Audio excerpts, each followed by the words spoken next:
This is what we bring you today. Olives, strong, intense, full-bodied, a true marvel. Olive pâté, you heard, right? Made from olives. It's creamy, it's super tasty. You're gonna be amazed. Let's go. First ingredient, 150 grams of drained pitted olives. Here I go. If they're stuffed with anchovies, even better. The trick to making perfect olive pâté is what's inside them. Do you prefer olives with pits or stuffed olives?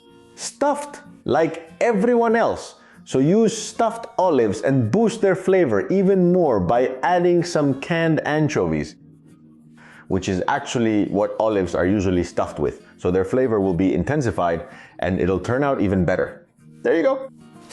When you have your olives well drained, put them into the cup of an immersion blender, where the magic is going to happen. Second ingredient, as simple as this. 3 or 4 extra anchovies to give your mix a super flavor. Third ingredient, we're going to use a quarter of a garlic clove to give our mix a bit of a kick. We remove the skin, cut it in half. Take out this part in the middle, the sprout, so it doesn't upset your stomach. Cut it up and add this little piece to our blender jar. Next ingredient, a teaspoon of thyme. Great aroma for our mix. Got it? You know what to do. In it goes as well. Also add a pinch of salt and a splash of olive oil to the blender jar, which is what's going to make our mixture emulsify and have a wonderful consistency.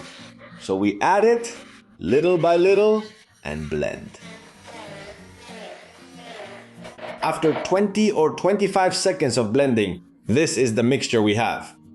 Super creamy. How wonderful. You know, you pour it into a little bowl. Here I go. Look how colorful it is. The truth is, this recipe is super easy and super good. A really tasty pâté. You see? Consistency? Wow, I love it too. Olive pâté, a showstopper made with very few ingredients, very little money, and very little time. It's a showstopper. What an intense flavor. So Spanish, so elevated. The touch of garlic, I love it. Olive pâté. For your parties, don't miss it.